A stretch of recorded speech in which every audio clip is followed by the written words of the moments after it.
인류의 조상 아담은 에덴 동산에서 사탄의 시험에 빠져서 실패하고 말았습니다.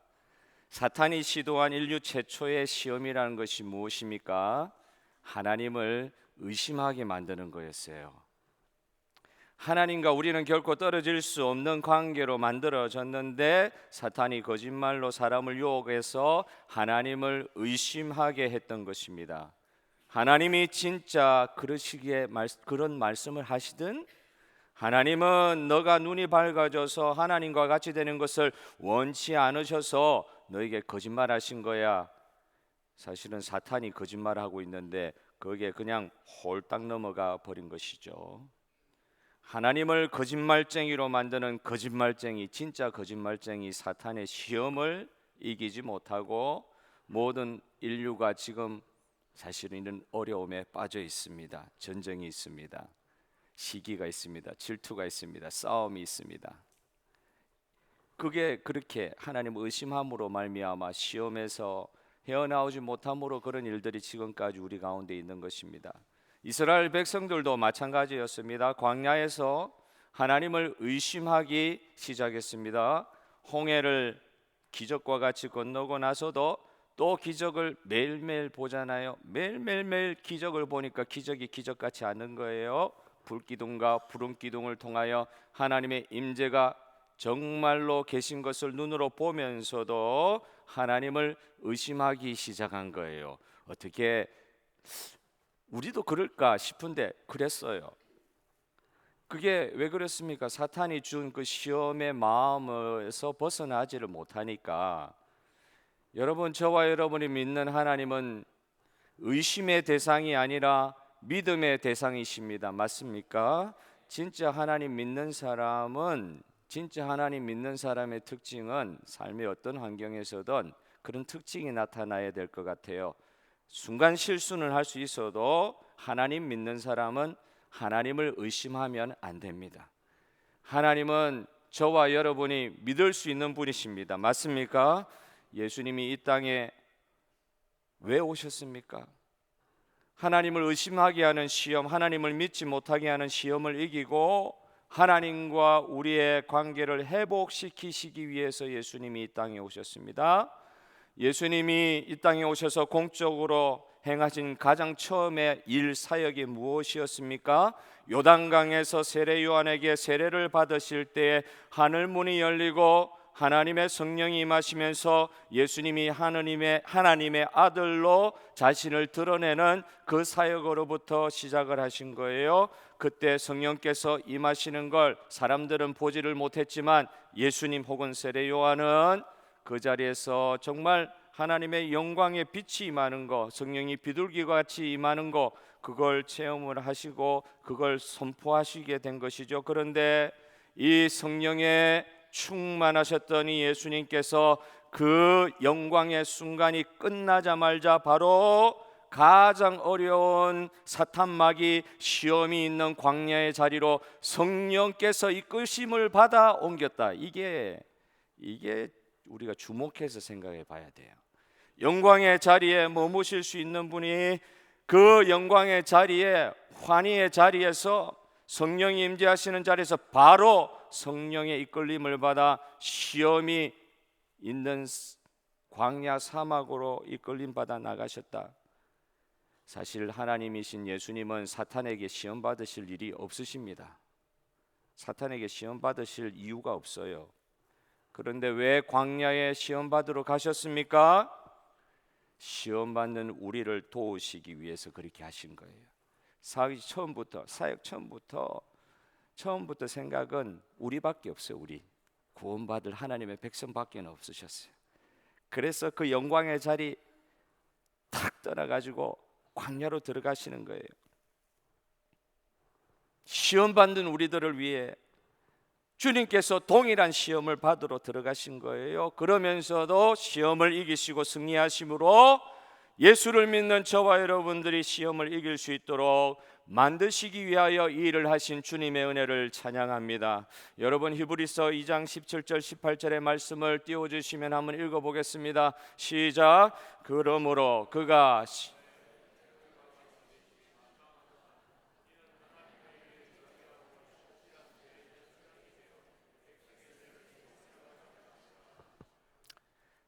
그가 시험을 받아 고난을 당하였은즉 시험 받는 자들을 능히 도우실 수 있느니라. 뭐라고요? 시험 받는 자들을 능히 도우실 수 있는 이유는 예수님께서 우리와 같은 시험의 고난을 당하셨기 때문에 그렇다.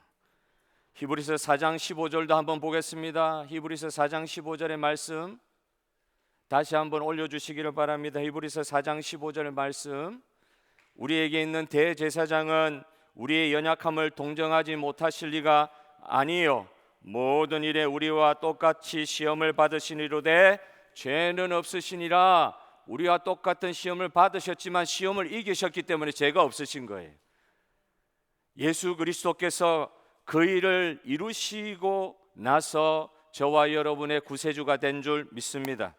예수님은 광야에서 시험을 받으셨으나 시험을 이기심으로 죄를 짓지 않으셨습니다. 우리 같으면 보통 쉽게 시험받아 넘어지는 죄를 예수님은 다 이기셨습니다.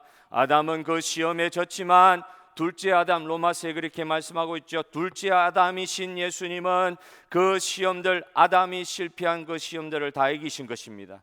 예수님이 이기셨으면 저와 여러분도 이길 수 있다는 걸 보여주십니다. 그러나 사탄은 얼마나 악랄하고 집요한지 모릅니다. 성령으로 충만한 예수님도 공격한 게 사탄이요, 성도가 성령으로 충만할수록 사탄은 더욱더 공격합니다. 그래서 영적으로 예민하신 분들은 알아요. 은혜의 깊은 체험이 있을수록 주님을 더 의존하려고 합니다. 맞습니까? 영적으로 체험하고 나서 내가 뭘 할 수 있다고 생각하는 게 아니라 영적으로 충만하면 충만할수록 주님 앞에, 사람 앞에 더 머리를 숙이는 자리에 가는 거예요. 언제든지 시험 들 수 있다는 걸 미리 체험하는 거예요. 미리 인지하는 거예요. 성령으로 충만한 사람일수록 사탄이 더 공격하기를 즐기기 때문에 그렇습니다. 오늘 본문에서 사탄은 세 가지로 예수님을 시험하였습니다. 처음에 그가 어떻게 시험합니까? 정말 거짓말쟁이에요, 사기쟁이에요, 이런 말을 하면서 예수님께 시험을 겁니다. 너가 하나님의 아들이거든. 이게 말이 됩니까? 예수님이 당연히 하나님의 아들이신데 예수님이 네가 만약 하나님의 아들이거든 하면서 예수님께 접근하는 이 사탄 마귀의 뻔뻔함을 보십시오. 그런데 이 말이요, 거짓인데 그럴듯하게 들리는 거예요. 문제는 첫 번째 사탄의 시험은 줄이신 40일 동안 금식하면서 굶주리신 예수님께 네 눈앞에 보이는 돌을 집어 보이면서 이 돌을 떡으로 변하게 해서 너 배고프니까 먹으라. 이건 어떤 시험입니까? 요한일서 2장 16절에 사도 요한이 이야기한 바 계속 반복되는데 이 본문의 말씀을 이해하고 이런 말을 했는지 모르겠어요. 우리의 죄악에 연결되는 우리의 육체의 본성, 죄악된 본성에 제일 먼저 육체의 정욕이 나오죠. 그 다음에 뭐가 나옵니까? 안목의 정욕, 그 다음에 이생의 자랑. 첫 번째 시험이 그랬던 거예요. 육체의 정욕. 가장 원초적인 정욕에 딱 죄가 걸리게 만드는 그런 시험을 하고 있는 거예요. 육신을 입고 오신 예수님이니까 이렇게 시험할 수 있죠. 실제로 줄이시니까. 영으로 계시면 배고플 이유가 없는데 육으로 계시니까 줄이시니까 네가 40일 금식했으니 네 앞에 보이는 돌 가지고 떡 만들어라. 충분히 육체를 입고 계신 예수님을 유혹할 수 있는 말이죠. 하나님의 아들이니까 능력이 있잖아. 떡으로 만들어 먹으라고 이야기할 때 사실 진짜 배고픈 입장에서는 이게 뭐가 잘못됐는지 우리는 분별하기 어려워요. 능력만 있으면 돌을 떡으로 만들어 먹는 게 뭐가 죄입니까? 능력만 있으면. 배고프니까 돌을 떡으로 만들어 먹어도 되지 않습니까? 이건 죄라고 볼 수 없는 거예요. 그걸 무슨 시험이라고 이야기할 수 있느냐? 그렇게 분별하지 못할 수가 있는데 예수님은 이 사탄의 유혹 시험을 분별하시는 거예요. 이 시험은 뭐냐? 하나님이 창조 질서를 딱 만들어 놓으셨는데 네가 배고프다고 하나님의 창조 질서를 그렇게 마음대로 깨트려도 된다고 유혹하는 거예요. 하나님은 돌을 먹게 만들지 않으셨어요. 그런 창조 질서를 깨면서도 너 배고픔을 해결하라. 하나님의 말씀보다, 하나님의 창조의 질서보다 자기의 욕구를 먼저 내세워서 네 문제 해결해라. 이게 시험인 거예요. 육체의 정욕을 딱 건드리는 시험인 거예요. 그런데 예수님은 그걸 분별하시면서 이렇게 말씀하시죠. 사탄에게, 예수님은 사람이 떡으로 사는 것이 아니라 하나님의 입으로 나오는 말씀으로 사는 것이라 말씀하며 사탄의 유혹을 뿌리치시는 모습을 보이십니다. 아무리 배가 고파도 말씀에 순종하는 것이 우리 삶에 있어서 더 중요하다는 말씀을 주시는 거예요. 아무리 이유가 타당해 보여도 배고프면, 능력만 있으면 돌을 떡으로 만들어 먹는 게 뭐가 잘못됐냐? 이유가 있어 보여요. 타당해 보여요. 그런데 이 모든 것이 하나님의 주권에, 하나님의 말씀에 도전하는 일이라고 하면 당연히 할 수 있는 일이라 할지라도 단호히 예수님도 거절하셨고 저와 여러분도 거절해야 될 줄로 믿습니다. 이걸 가르쳐 주시는 거예요. 할 수 있다고 다 하는 것이 아니다. 그리고 어떤 분들이 이렇게 이야기해요. 말씀이 떡이 됩니까? 말씀이 밥 먹여줍니까? 말씀이 밥 먹여줍니다. 여러분, 말씀이 밥 먹여줍니다. 먹는 것보다 더 중요한 게 하나님의 말씀을 먹는 거라고 그랬어요. 예수님은 하나님의 주권에 도전하는 시험을 어떻게 이길지 모르는 이 사탄마귀의 강교한 시험을 어떻게 이길지 모르는 우리에게 이길 수 있는 방법을 가르쳐 주시는 거예요. 분별이 제일 중요하다. 가장 쉬운 것에서 가장 쉽게 넘어질 수 있다. 먹는 게 가장 쉬운 거 아니에요. 가장 쉬운 것에서 가장 쉽게 넘어지는 게 우리들아. 그러므로 분별이 제일 중요하다. 내가 배고프고 내가 얼마든지 할 수 있는 일이라고 돌을 떡으로 만들어 먹는 일을 해서는 안 된다는 걸 가르치시면서 내게 주신, 하나님께서 주신 능력을 사용할 때도 잘 분별하면서 사용해야 된다는 거예요. 하나님의 창조 질서를 파괴하면서 하나님의 말씀의 명령을 파괴하면서 내 욕구, 내 권리를 사용하는 죄를 범해서는 안 된다. 하나님의 주권 앞에 내 능력도 포기해야 될 때가 있다. 할 수 있는 일이라고 해도 말씀에 순종하는 길이 아니라고 하면, 그렇게 판단이 되고 분별이 되면 그걸 과감하게 버리라고 오늘 말씀하시는 주님을 따라가는 저와 여러분 되기를 축복합니다. 둘째 시험은 무엇입니까? 안목의 정욕에 가는 것이었어요. 높은 것에 올리시고 온 세상을 예수님께 보여주면서 네가 나에게 경배하면 네가 보는 이 땅을, 이 모든 세상을 너에게 주리라. 진짜 거짓말장이죠. 이 모든 것을 보여주면서 자기 것이다 말이에요. 마귀의 입장에서는 이게 모두 자기 것이니까 너가 나에게 경배하면 너가 지금 눈으로 보는 것 내가 다 줄게. 안목으로 사람이 정욕에 이끌리기 쉬운데 그걸 탁 건드리는 거죠. 다 보여주고 다 줄게. 정말 거짓도 이런 거짓이 없습니다. 세상은 하나님의 것인데 마귀는 자기 것이라고 지금 말하고 있는 거예요. 이 죄악의 세상, 죄가 많은 세상이니까, 그러니까 사탄의 수하에 있는 것처럼 이 세상이 보인단 말이에요. 진짜 이 죄악 많은 세상이 사탄의 수중에 있는 것 같아도 절대 그렇지 않는 줄 믿습니다. 모든 것은 하나님의 소유인 것입니다. 맞습니까? 그리고 사탄은 모든 것 줄 수 있는 권리가 없을 뿐더러 절대 우리의 예배의 대상이 될 수 없는 존재입니다. 사탄이 아무리 겁을 주고 두렵게 하고 사람을 통해서든 환경을 통해서든 너 요것만 순간만 좀 눈 감아라, 겁을 주면서 너 세상 돌아가는 이치를 알잖아, 요번만 눈 감아라, 그렇게 유혹을 하잖아요. 그러면 내가 다 줄게, 그러면 다 줄게. 이런 거짓말장이 어디 있냐 말이에요. 그게 그런데 쉽게 넘어가요. 왜? 우선 보이는 게 너무 겁나니까. 그죠? 이거 안 하면 망할 것 같으니까. 거기다가 사탄은 절대 우리의 예배의 대상이 될 수가 없는 존재입니다. 그게 쏘가 넘어가서 그게 고개 숙이면 안 돼요. 하나님만이 우리의 예배의 대상이십니다. 믿습니까? 눈에 보이지 않으셔도 이 시간에 임재하시는 하나님이 우리의 예배 대상임을 알고 있는 저와 여러분, 하나님께만 경배하시기를 바랍니다.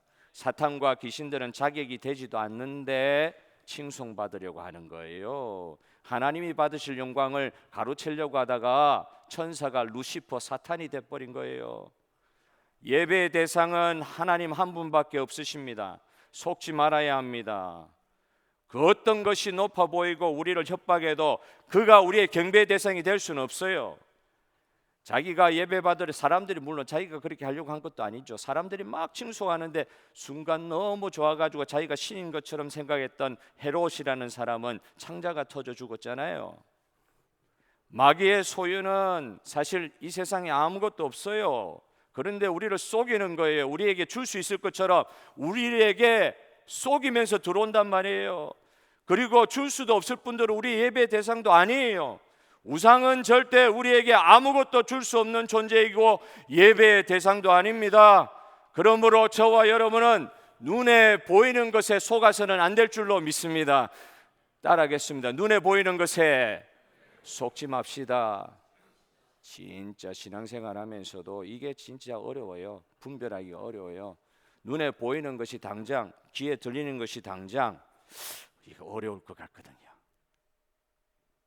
그러니까 순간 말씀대로 순종을 못하게 되는 이런 시험 받을 때가 많아요. 그러나 저와 여러분이 경배할 대상 오직 하나님께만 내가 경배합니다. 이 은혜 가운데 저와 여러분 오늘 이 하나 간직하시고 돌아가실 때 하나님만을 경배하는 저와 여러분을 절대 망하게 하지 아니하실 주님을 믿으시기를 바랍니다. 사람이 하나님이 될 수는 없습니다. 보이는 그 어떤 권력이 하나님이 될 수는 없습니다. 대세가 하나님이 될 수는 없습니다. 하나님은 오직 한 분이시요 하나님의 말씀으로 우리를 인도해 가실 것입니다. 세상에 무릎 꿇지 않고 하나님께 무릎 꿇는 저와 여러분 되기를 소원합니다. 세 번째 시험이 무엇입니까? 이생의 자랑이라고 했죠. 사도 요한은 사람의 명성에 관한 것, 사람이 이제 배고픈 문제, 눈에 보이는 거 욕구 해결하고 나서 제일 마지막에, 이거 이제 목사들한테도 자주 이야기해요. 시험거리가 뭐가 있냐, 목사가. 나중에는 뭐 여자, 뭡니까, 돈, 여자, 그 다음에 제일 나중에 뭐가 있냐, 명예, 이런 이야기 하시는 어르신들 말씀을 들었어요. 사람이 다 기본 욕구 해결되고 나서 뭘 추구합니까? 자기 이름 내는 거 이상하게 추구하는 그런 이상한 시험들이 있어요. 실제로 있어요. 마귀 사탄은 이 시험을 예수님께 탁 하면서 우리가 받는 시험을 예수님께 대표적으로 받으시는 거예요. 그러면서 어떤 방식을 취하느냐? 구약 성경 시편 91편에 있는 말씀을 들려주면서 성전 꼭대기에서 뛰어내려 봐라. 시편에 이런 말씀 있지 않냐? 천사를 보내가지고 너를 받드실 거 아니냐? 예수님은 천사 없으셔도 뛰어내리실 수 있는 분이시잖아요. 근데 사탄은 이런다고요. 이건 어떤 시험이고 어떤 유혹입니까? 예수님으로 하여금 당신께서 가지신 능력을 목적 없이 사용하도록 하는 것입니다. 왜 뛰어내려요? 왜 높은 곳에 올라가서 마귀 말 듣고 왜 뛰어내려요? 나도 오늘 하나님 뜻을 쫓는다고 성경을 딱 펴면서, 성경은 이제 우리는 매일 성경 따라 읽는데 어떤 분은 딱 일어나자마자 성경을 딱 이렇게 펴셔요. 그래가지고 빨간 줄 보이면 빨간 줄 위주로 읽고 눈에 탁 제일 먼저 띄우는 그 말씀 딱 보면서 이게 오늘 나에게 주시는 하나님 말씀이다. 어느 날 괴로워가지고 살까 죽을까 하는 사람이 본문을 딱 폈는데 네 생각하는 것을 속히 실행하라. 이걸 이제 읽은 거예요. 그래가 죽음에 그게 무슨 죽음이에요 그게. 하나님의 말씀을 목적 없이 사용하도록 하는 시험이요. 예수님의 구속의 사역과 관계없이 너의 이름을 드러낼 수 있는 너 능력이 있잖아 말이야. 너의 이름을 드러낼 수 있는 능력을 이 세상에 보여줄 수 있도록 한번 뛰어내려 봐. 이건 예수님의 구속사역, 하나님의 구원사역과 전혀 관계없는 일이에요. 하나님의 말씀을 목적 없이 사용하도록 하는 거예요. 자기 자신의 욕망과 명성을 위해 능력을 나타내시는 분이 예수님이 아니셨어요. 능력이 있으셔서도 안 나타내셨어요. 인류의 구원과 관련되어 있는 일 아니면은 자기의 이름 드러내시기 위하여 자기 능력 나타내 보이시는 분이 아니셨어요. 그걸 죄라고 말씀하신 분이 예수님입니다. 이 사탄의 유혹에 예수님은 넘어가지 않으셨습니다. 간혹 보다 보면은 말씀을 의도가 있건 의도가 있지 않건 간에 하나님의 말씀을 이용하여서 오히려 생명을 죽이는 경우가 있더라고요. 그건 육체의 생명을 꼭 말하는 것이 아닙니다. 우리의 영혼에 있는 이 생명 있잖아요. 이 생명을 죽이는데 하나님의 말씀 사용되는 경우가 있어요. 지금 마귀가 그러는 거예요. 마귀는 하나님의 생명의 말씀을 가지고도 사람을 파괴하는 데 씁니다. 왜냐하면 마귀에게 목적은 단순해요. 하나밖에 없어요. 마귀는 우리를 죽이는 게 목표예요. 우리의 영혼을 죽이고 우리의 생명을 죽이고 우리의 육체까지도 죽이는 게 마귀의 목표예요. 그 말 들어가지고 속이기 시작하면은 결국 죽임을 주려고 하는 이 마귀의 목적에 딱 걸려버리는 거예요. 말씀마저도 죽이는 데 사용하는 마귀의 계기에 속지 않는 저와 여러분 되기를 바랍니다. 말씀은 그러면 어때야 돼요? 하나님의 말씀은 반드시 우리의 생명과 연결되어야 합니다. 맞습니까? 하나님의 말씀을 적용하면서 분별하면서 하나님의 말씀을 우리 삶 가운데 가져올 때 가장 중요한 잣대, 너무 복잡하게 생각하지 마세요. 말씀을 우리의 삶에 적용하려고 할 때 기준이 뭐냐? 이 말씀이 내 삶에 혹은 우리 이웃의 삶에 생명으로 역사하느냐? 이 말씀을 적용했는데 오히려 사람의 생명을 거두는 데 쓰임받느냐? 이게 잣대가 돼야 돼요. 하나님의 말씀을 바로 사용하려고 할 때에 그 말씀의 목적은 우리의 구원과 생명이 되어야 합니다. 자기의 명성과 자기의 이익을 위하여 하나님을 사용하려고 하고 하나님의 말씀을 사용하려고 할 때 오히려 사람을 죽이는 데까지 이르는 경우가 있어요. 구체적으로 말씀드리지 못하지만 생명을 얻는 목표를 쫓아야 합니다. 저와 여러분 가운데 있는 선포된 말씀을 오늘도 우리 삶에 적용할 때 이 말씀이 적용될 때 진짜 나와 내 주변의 사람들의 생명이 사느냐? 이게 기준이 되어야 할 줄로 믿습니다. 생명 살리는 게 말씀의 기준이요. 요한복음 10장 10절에 도둑이 누굽니까? 사탄 마귀 도둑이요. 도둑이 오는 것은 도둑질하고 죽이고 멸망시키려는 것이요. 도둑이 뭐하러 왔다고요? 죽이고 도둑질하고 멸망시키는 게 사탄의 목적이에요. 예수님이 말씀하십니다. 내가 온 것은 양으로 생명을 얻게 하고 더 풍성히 얻게 하려 하는 것이니라. 할렐루야. 오늘 이 말씀 듣고 가서도 하나님 말씀으로 생명으로 살아나기를 바랍니다. 말씀 듣고 나서 허무해지지 않기를 바랍니다. 말씀 듣고 나서 더 증오가 생기지 않기를 바랍니다. 말씀 듣고 나서 더 의문이 생기지 않기를 바랍니다. 말씀 듣고 나서 다른 사람의 생명을 살리는 적용이 있기를 바랍니다. 말씀 듣고 나서 남 미워하지 않기를 바랍니다. 말씀이 정죄의 도구가 되지 않기를 바랍니다. 말씀을 통하여 나뿐만 아니라 내 주변에 있는 생명들을 살리기를 원합니다. 오늘 말씀을 보면서 예수님을 시험하는 이 세 가지 유혹을 이렇게 쭉 구체적으로 봤지만 기억하기 어려우니까 저도 이 세 가지 시험을 통해서 마귀가 하려고 했던 단 한 가지 아주 뚜렷한 그런 아주 꽂는 송곳과 같은 이 공격 포인트가 뭘까? 그걸 한번 묵상을 해보는 거예요. 이 모든 시험에 있어서 뭐가 이 마귀의 핵심 무기인가, 송곳인가? 초두에 말씀드린 바와 같이 이 시험들을 통해서 시험 받는 사람들이 어떤 상황에 빠지게 만들어요? 마귀가 하나님을 의심하게 만들어요. 하나님을 의심하게 만들어요. 실제로 우리가 광야에서 살아보지는 않았지만 이스라엘 백성들이 살았던 광야에서 또 우리가 사는 세상도 광야와 같이 비유할 수 있잖아요. 얼마나 의심할 만한 어려움이 많아요. 출애굽기 17장 17절을 읽어보겠습니다. 출애굽기 17장 17절 시작. 그가 그곳 이름을 마사 또는 무리바라 불렀으니 이는 이스라엘 자손이 다투었으며 또는 그들이 여호와를 시험하여 이르기를 여호와께서 우리 중에 계신가 안 계신가 하였음이더라. 광야에서, 광야 같은 세상에서 당하는 시험, 거기서 우리가 딱 하나 이거 생각할 수 있지 않아요?